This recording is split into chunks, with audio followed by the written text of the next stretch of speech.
Hey everybody, I just did an IG live of my experience in Mexico going for gastric sleeve, vertical sleeve gastrectomy.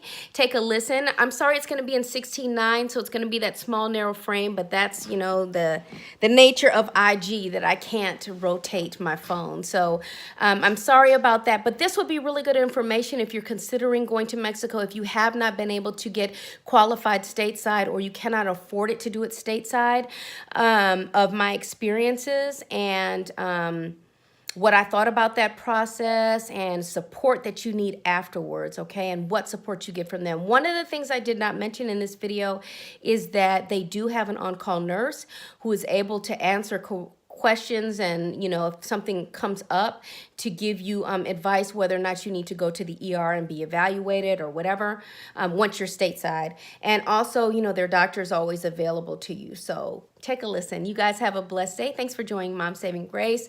Thank you for your support too. Please like, share, and subscribe, and hit the notification bells for when I do my when I do the next video.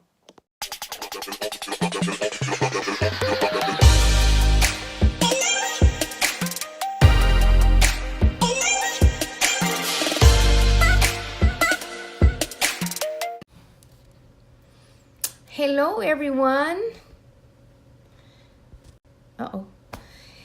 Waiting for some people to pop on chat. See if we have anybody today. I said I would come on here today because I wanted to talk about hey, how are you? I wanted to talk about my experience doing VSG in Mexico. So if anyone has any questions, please drop it in the comments. Some people already put questions in my story. Get started by talking about why I went. That I started researching VSG. Actually, I didn't research it. It just kind of fell in my lap. God had it fall in my lap. I had my coach who had the surgery before, and I had talked to her several times. We had never talked about her experience with weight loss. And just one day, I just had gotten to a place where I was so frustrated, and we had a conversation, and she talked about how great her experience was and that she went to Mexico. It was at the point then, you know, me being a nurse and being stateside. Hey, lady, me being a nurse and being stateside, I really was afraid not to go stateside. I didn't know what the conditions would be like. I'm well traveled, but still thinking about going to have major surgery somewhere was something that I just did not feel comfortable with. And about a year before that, I had a really good friend. Who had started to do the research process about having surgery in Mexico. It just was in her budget. She was having trouble getting qualified stateside, which is really a shame to me, y'all. I think insurances are getting better, but they make people go through such ridiculous loopholes with, you know, going on a weight loss program for over 6 months. I do agree with the psychological evaluations, and I'm going to talk a little bit about that next. You know, because I think that's a really important part of it, that you have some sort of psychological evaluation. Just because eating for so many people is addictive behavior, it ties so much into our emotions, etc. But do I think it's necessary that that's the only way that you can do this? No, I believe that when you come back, you need to create a support system for yourself, because you know, having this tool doesn't cure everything in your life, okay? So I'm going to talk about that another time because I know I'll get off subject. But she had started researching going to Mexico. And at that time, I was like, are you crazy? You're going to go down there and they're going to take your kidneys and sell it on the hot market. I just did it. I was uninformed, ignorant.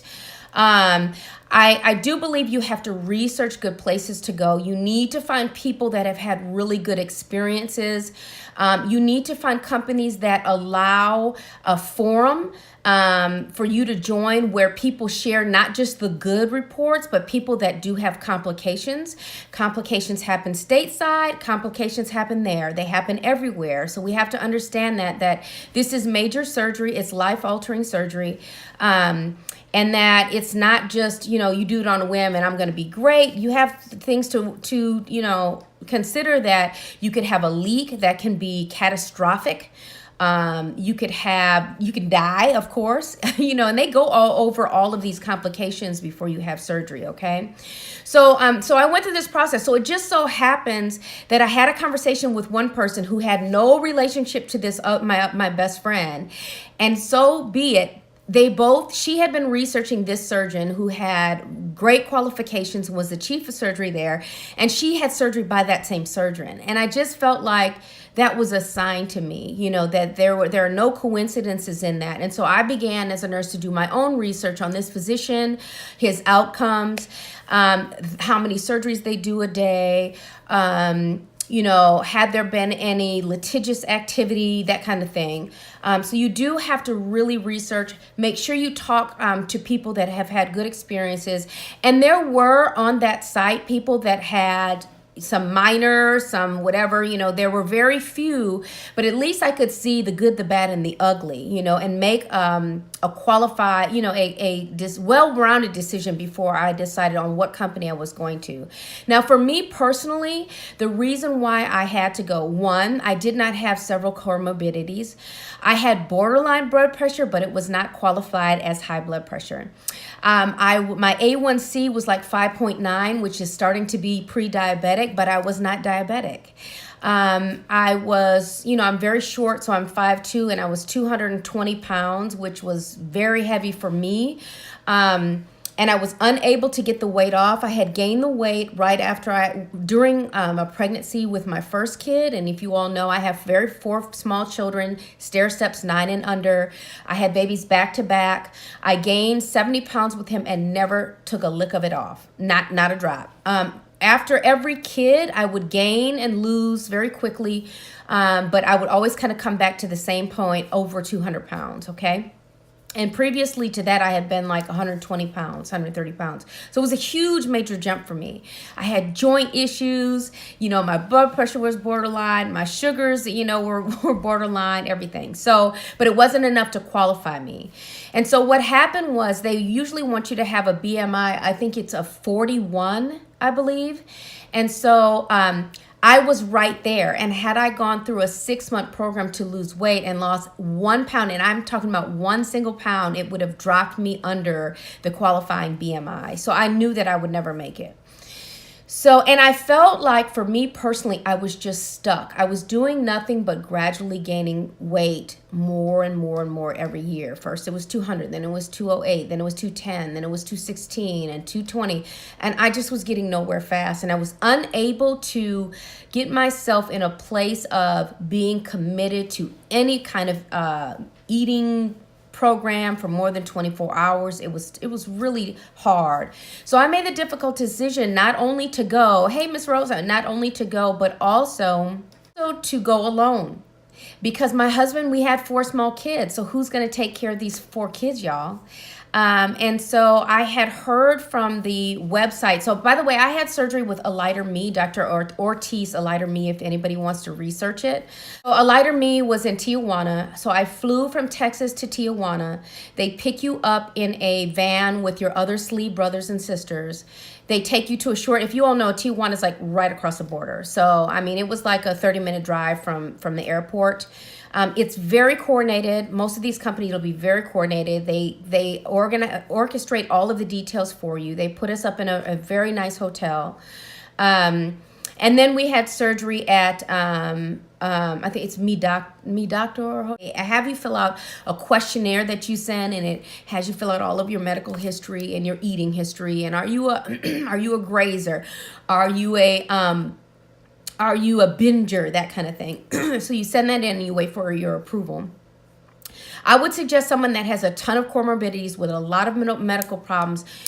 First of all, you'll probably qualify stateside. But I would not think to go. I would say that if you have maybe one comorbidity, something that's well controlled, like diabetes, where your sugars are okay when you're on your medication, or hypothyroidism or something like that, that you'd be okay to go. But if you have a ton of like respiratory issues that are involved with your obesity, then I would probably not recommend that you do it, okay?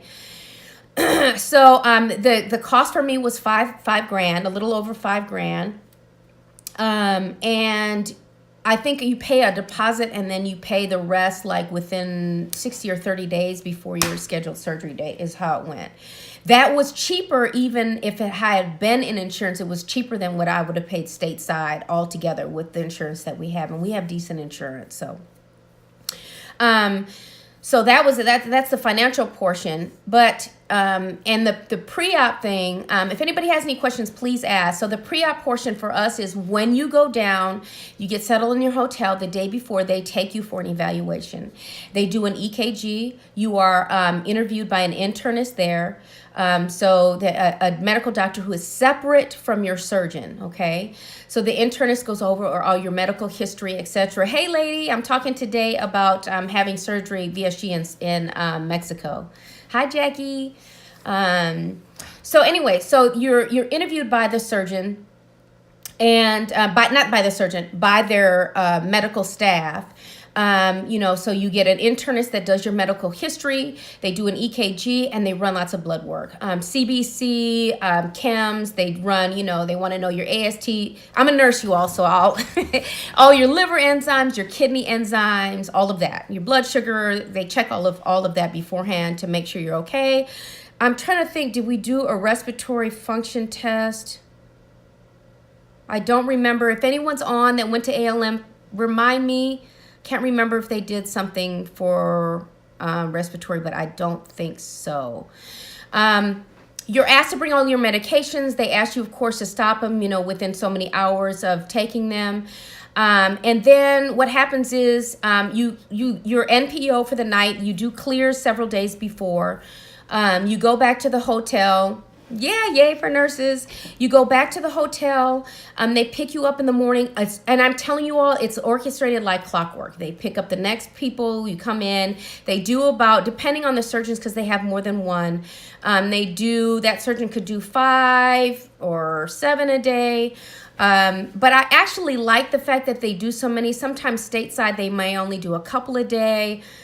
Just depends on the surgeon. And I really like that this surgeon was the chief of surgery and he was exposed to so many people in so many different situations. So, you don't feel like it's a conveyor belt, like you're just, they do get to know you all personally with what's going on with you. But I really like the fact that people have experience because, the more surgeries that you do, the more you see, the more you're able to practice by your knowledge of what has happened before, in case something should happen. So I did want that. You go, your surgeon will come in to meet you, kind of go over all the results, to make sure everything's okay. And then they give you antibiotics, start your IV. They take you to the hospital the next day. I'm just explaining. You meet your surgeon. They give you antibiotics, blah, blah, blah. Get you prepped for surgery, and you wait to go back. It is not a long wait. I will say the facility that I went to, it is not state-of-the-art. Some of them are better than others. This one was not state-of-the-art, but it had everything you need. It was the basics. So for me, being a nurse coming from charity, that wasn't no big deal to me because we had wards with 10 people on a flat, So I have seen way worse stateside. But as far as nursing care, it was no different than what we would give at Emory. It was no different, none at all. And I've worked at more than one hospital, and I had excellent nursing care, if not better nursing care than I've had stateside.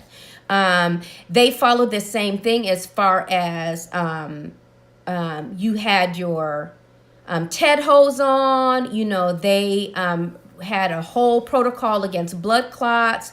For those of you all nurses, you're familiar with everything that we do for that. They did all of it, labeled their IV sites.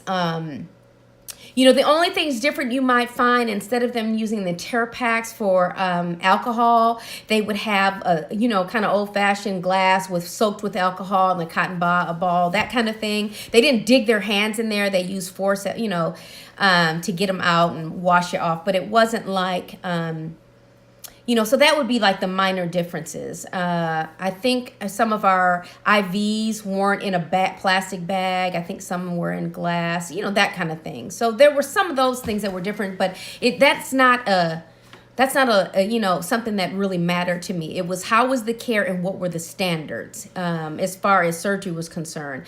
Same precautions as far as they had you use an incentive spirometer, and they wanted you to make sure that you used it afterwards so that there were no clots, okay? That you didn't get some sort of aspiration pneumonia, okay? They had you get up and walk. It was the same standard of care as far as that is concerned, and they make sure that you did it. As far as you going to Mexico without family, it was fine. I was freaked out. I was a nervous wreck. I used enough essential oils to probably overdose a large elephant. But I will say they were great. You ask them for something for pain. They were always on time with delivering your pain medication. I had very little pain except for gas pain. As long as you just get up and walk and do what they tell you to do, you'll be fine. Everybody's different with that, but I mean, I was shocked at how little pain I have. It was just getting used to the restriction, and it was very difficult for me to drink at first. So that was the hardest part for me, was getting the liquids down afterwards. So yeah, you stay in the hospital for so you have the day of your surgery, the night of your surgery, the next day, and then you leave the day after that. Then you don't leave Mexico. You go back to a surgical floor in the hotel that's very nice. They keep it very sterilely clean. And they have nursing staff that comes on, checks on you every, I think, 2 to 4 hours, depending how far you out from surgery. Take your vital signs, change your dressings, make sure you're taking your medication. If you need extra stuff for pain, they give it to you. They take you on tours during the time that you're there. They take you to the pharmacy where you're able to get medications for pennies on a dollar in comparison to what we get. And sometimes you're even able to get medications that you take normally down there. As long as they write a script for you to take back, you'll be able to cross the border. So that was nice. You're able to get, like I was able to get, they want you to take Zofran, like PPIs or H2 blockers. When you come back for 6 months, and I was able to get a 6-month supply for like $30, which, I mean, here, you know how much we pay for, Pepcid or other, Prevacid and all that stuff, a box. It can be like $18 for like, a 30-day supply. So that was great. So I really enjoyed it. The physician comes back. He'll talk to you about, what your liver looked like, after surgery. They will repair hiatal hernias if you have a hiatal hernia during the surgery, same as they do stateside. If people have a history of gallbladders, there's a high recommendation that you get it out, just because a lot of people will have flare-ups after they have VSG surgery. So you can get that done also. And I think that it was like nominal, like an additional $400 or $500 to do that at the same time, just because they're already in there. So let me know if you all have any questions while I'm kind of rattling on. So my experience was great. And what the best experience about it was the fact that I went by myself, but your sleeve family becomes your family, especially in that situation. Their family members, if they're with somebody, their husbands, whoever, will treat you and take care of you. You'd give them their number, and they'll text your family member. She's in and out of surgery. Actually, the place that you go to, if you're by yourself, the nurses will text your family and say she's in a surgery, she's out of surgery. This is how well she did. They'll stay in communication, but your sleeve family will 100% look out for you. And you all, as far as your sleeve family, my sleeve brothers and sisters, one thing we talked about that was so interesting about going. It was such a good bonding experience. It was the first time in my life, especially being an overweight person. I went to Tijuana. So, especially being overweight, and you all, when you're overweight, you guys, you have things like, having to get an extender on an airplane, feeling, not getting the attention you need when you go to stores. People just, it's really weird. It's like you become invisible, and your sleeve family will understand that. And so it was the first time that I didn't feel like, I got to adjust my clothes or pull my clothes out over my gut, because I'm self-conscious around other people. It was the first time that I was able to feel comfortable with my sleeve brothers and sisters who understand what it was like to be overweight, and that loved and accepted me just like that, but who are also on the same mission to get our lives together. And it's been awesome to, be able to chat with them afterwards. Hey, you experiencing this? Yeah, I got this too. You just have a good bond with them. So don't think that if you have to go stateside, you can't afford it here, you're not eligible, that you won't have any camaraderie or any support from anybody, because you will definitely bond going through that experience with your sleeve brothers and sisters, okay? The other thing I want to say is I recommend that if you go out of the country to do this, not only do your research, but have a plan after you come back, because you're going to need labs at 3 months. You need labs at 6 months, and you need someone to support you. They will give you a list of labs that you need to have done. Some people choose not to talk to about their provider beforehand because they feel like they're going to freak out and flip out. And we'll talk about that in a second, about who do I tell before I go. But I suggest that you do have kind of a plan. Now, I did not tell my, and I go to a naturopath, and I really honestly think he would have been cool with it. But I didn't tell him before because I was afraid. But I know, honestly, if you don't say that, when you come back, even going to your practitioner and saying, hey, I really think I need to have certain labs when you come back, and give them that list. They're pretty standard labs for anybody having a physical or just checking on blood work. I mean, like a complete blood count. You need your B12 checked, D vitamins. It's the ones that are about 6 months to a year that get a little bit more in depth. Like they want to make sure that you're checking, thyroid stuff and whatever. But if you're someone that already suffers with thyroid stuff, you usually have regular visits. So it's easier for you to go back to your endocrinologist and say, could you add a CBC to this, or check up my B12, or check my electrolyte, that kind of thing. So I was able to get that done. I just went in and I just gave them a list and say they want this checked, and they did it. You also want to have a backup plan, kind of your mind. What if something happens? Now, the good thing is that Tijuana is only, it's right across the border, and the flight to get there was $200. And Dr. Ortiz was very like, if you have any issues, come back and see me. Come back. Worst comes to worst, I knew I could hop on a plane for $200 and go across the border and see him if there were some real issues. But I just prayer, and I trusted in God that I would be okay. And, they'll talk more in the closed group about what if something happened and what do you need to say when you go to the ER, instead of running to the ER and saying, I had surgery in Mexico, because the fear is for people that it will be considered pre-qualified, like it's a pre-existing thing, that you went to Mexico, you weren't approved, you come back here, and technically some insurances could say, we're not going to take care of you then, we're not going to pay for it. So that is a con part of it. The other thing is that when you have surgery stateside, there's a lot of support. Hey lady, there's one of my sleeve sisters right there.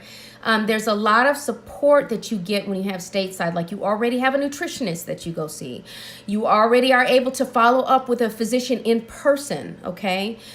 So that is a con, but I really feel like for me, it didn't matter, because part of your insurance, you can always go see a nutritionist. As long as it's covered by your insurance plan. I can go see one right now if I want to. I have sleeve sisters that went to ALM that do go to see a nutritionist right now. So that is something I wouldn't worry about. And, for you to be successful on this journey, I would consider it. Go see a nutritionist. Now, the only reason why I have not done that is because I taught nutrition forever. So for me, it's not that I don't know. It's just being motivated to do was my issue. It's just the addiction portion of it. And so I didn't elect to do that. But you definitely can be seen regularly by a nutritionist on your way back. Shoot, you could make an appointment for that before you leave. And then just making sure you have the support as far as your labs are concerned. So does anybody have any questions for me about the journey there? Like I said, these companies take good care of you. They really do. They orchestrate picking you up from the airport, taking you across the border. They tell you what you need to get across the border, what you need to get back, what not to do, to do. They tell you, they give you specific instructions, like you're part of a portal where they say on January 17th, start taking this. On January 21st, stop eating this. And it emails you, and they'll tell you exactly what date you start and stop all of, whatever the regimen is. If you're going to be on clear liquids, how long you need to be on clear liquids. That's based on your BMI. So, for example, if someone is 40 and above your BMI, is it 40 and above, Melody? Shakina, is it 40 and above? Like you have to pay extra. So like if your BMI is over a certain amount, y'all, they will charge you extra. Like, if you're over, I don't know if it's 350 or something like that, they may charge you, $400, $500 extra for the surgery. So a lot of people try to make sure that they lose enough weight so their BMI is under. So I don't know if you all know how much that was, but I think your BMI, I don't know if it was under 45. I don't remember. But they will charge you extra some places if your BMI is too high. So based on your BMI, sometimes they'll tell you to fast longer or do the pre-op diet. The pre-op diet kind of consisted of like meat and veggies, like protein shakes. I can't really remember. I think that was kind of it. What we could eat pre-op. And then like maybe 48 hours before we started 48 hours before you leave, you start your pre-op fasting where it's just completely clear liquids. And then you're totally NPO after you go to the hospital and have your pre-op evaluation. So that was basically it. It was a good experience for me.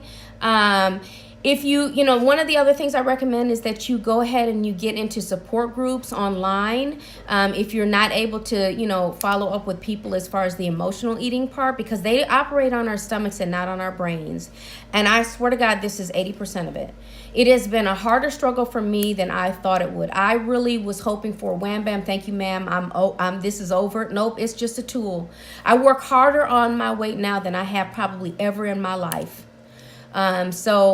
You really need the emotional, when you're wanting to emotionally eat and snack, I really have to pay attention to that. So I know my Level 10 Life has a support group, and it's really good for people that have gone out like to Mexico who don't have support here. You all can check her out. I'll put a link after I'm done with this in the comments.